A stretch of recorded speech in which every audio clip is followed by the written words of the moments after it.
Welcome back, fellas. Yes, you have seen the thumbnail, and you know who we are talking about today, and what in specific.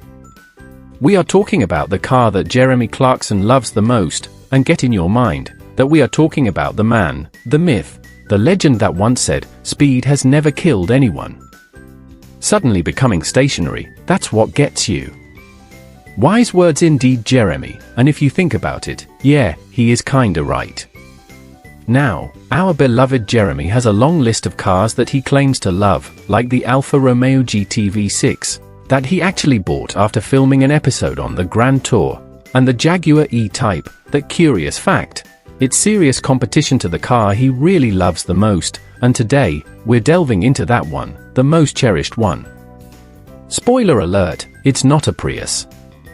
Can really a man that drove thousands of cars love one? Well, it's hard to say, but during an interview with the Sunday Times, in 2014 he was asked what was his favorite car of all time, and in 2023, almost 10 years after, the answer was the same, saying, "I still haven't driving anything which makes my thing tingle quite as much as that did, and also that. And if I got in one tomorrow afternoon I'd think, effing hell, this thing's good. I just think it's heavenly." And the best part is that the car he was referring to was a sales flop. But what car could make this man feel like this? It was a car made by a Japanese company, that is in fact, another Japanese company. Any clues? It's LEXUS, and the car that Jeremy loves the most took 9 years to develop, yes. 9 years, and it's the LEXUS LFA. And let me tell you something, after listening to his amazing V10 engine working, I also think I'm in love. So stick around to know more about the car that made this automotive legend feel like it's the best car he has ever driven, and why even though it's an amazing car it flopped in sales. In reality, even Jeremy was innocent and didn't pay any attention to this car at first. And when it was the time to test the car on Top Gear, Jeremy hid under a sofa and let Richard Hammond do the job, and why? Because Jeremy said that LEXUS didn't made cars for British guys, it made cars for fatties in Texas. And well, he was so wrong, and later he knew it. Without more delay, let's then find out what makes the LEXUS LFA so special. Born in the magical realm of LEXUS, Toyota's ritzy cousin. This two-seater is not just a car, it's the rebellious second child of the F-Mark dynasty, outshining its sibling, the ISF, and proudly standing alone as the first standalone LEXUS F model. 3 dazzling LFA concept versions strutting their stuff at the North American International Auto Show. They even threw in a fancy code name, TXS, during their early 2000s development phase. The first concept teased in 2005, the second flaunted a fully furnished look in 2007, and, just for kicks, a roadster version dropped in 2008. In October 2009 at the Tokyo Motor Show, where the production model, trademarked LFA, stole the spotlight. And in case you were wondering, the LEG in LFA? It stands for the apex of luxury and speed in the LF lineup. As I mentioned before, this car took 9 years to develop, and for Jeremy that meant that they had no clue what they were doing. And he was probably right. 5 years into development, LEXUS swapped the aluminium body, and replaced it with one with carbon fiber. The LEXUS LFA is not your average car, it's a V10 powerhouse with 553 horsepower, a collaboration with Yamaha that screams exclusivity. With a body boasting 65% carbon fiber, it's practically a luxury carbon fiber spaceship on wheels. Production started fashionably late in 2010, with a circuit-tuned variant in 2012, making it one of Japan's most expensive road legends. On October 23, 2009, the LEXUS LFA opened its exclusive order books. LEXUS, playing the role of matchmaker, carefully selected buyers in 2010. Production commenced in December 2010, with only 500 cars destined for global roads. A mere 20 units rolled off the line each month, priced at $375,000 each. Forget mass production, each LFA was a bespoke creation, with buyers using an online configurator offering over 30 billion possible combinations. Hand-built by a skilled team in Aichi, Japan. In North America, Lexus spiced things up by initially offering the LFA through a 2-year lease program for the first 150 cars, preventing quick resales. Racing champ Scott Pruitt wowed potential buyers with test drives.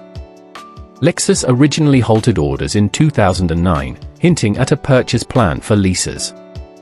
Later, they allowed outright purchase, but with a twist, an agreement giving the dealer first dibs for the first 2 years. In Europe, it was a simpler affair: head to a single Lexus dealer in London and buy the LFA outright.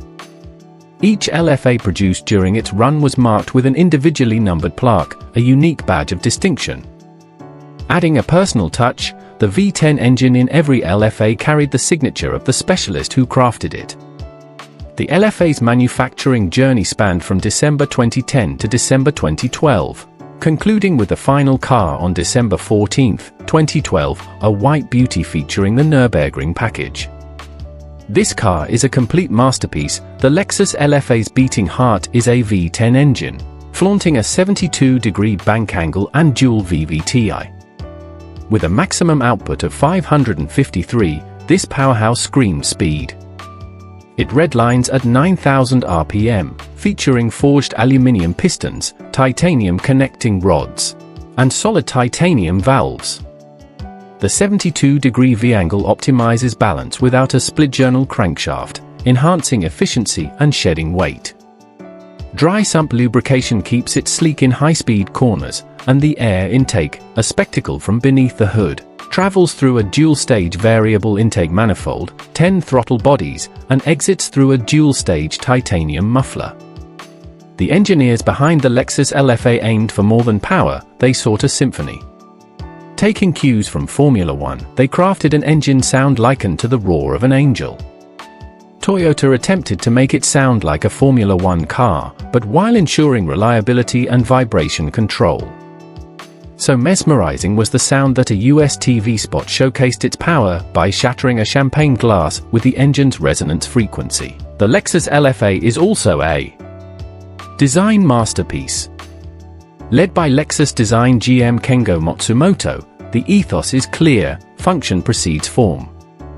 The carbon fiber body allows for sharp edges, cutoffs, and enhanced aerodynamics, prioritizing downforce. Air scoops cool brakes, while a horizontal hood gap and dual ducts optimize engine cooling.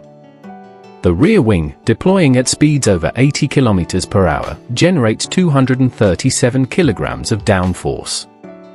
The LFA offers a palette of 28 colors, 3 wheel colors, and a matte black option.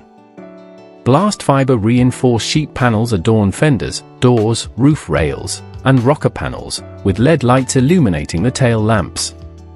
The Lexus LFA's interior is a luxurious blend of carbon fiber, leather, Alcantara, and metallic surfaces. It features 2 bucket seats, a remote touch controller, and bespoke materials. The digital TFT speedometer steals the spotlight, changing colors and sizes dynamically. The steering wheel hosts a start button and alloy paddle shifters.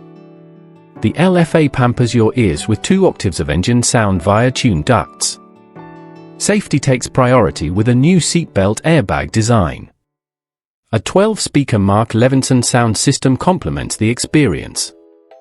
Custom-made Tumi suitcases, designed for the LFA interior, add sophistication with carbon fiber style materials and inscribed VINs.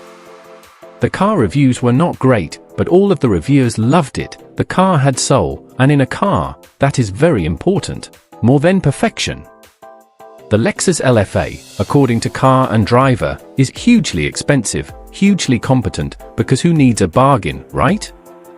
Motor Trend loved its driving dynamics, but in a Best Drivers Car competition, it ranked 9th out of 11, blamed for a nervous, twitchy chassis.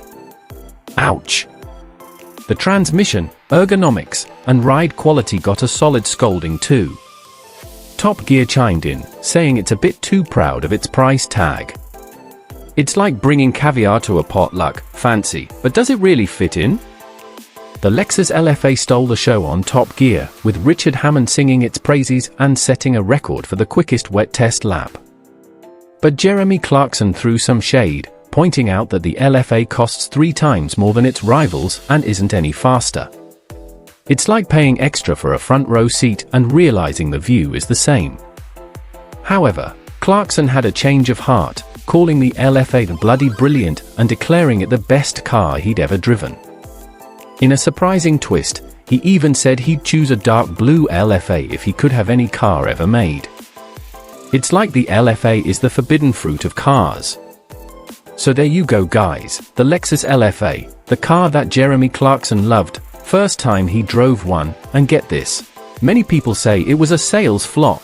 But honestly, how can you flop on sales if you only made 500 cars and made it so exclusive?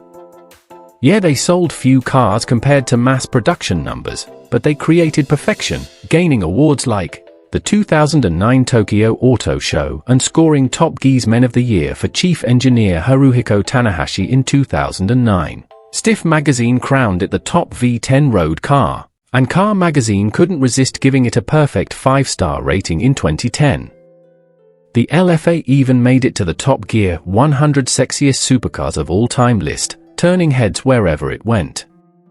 Not to be outdone, Top Gear magazine named the LFA one of the 5 greatest supercars of the year in September 2010, earning the title of Stig's most favorite supercar.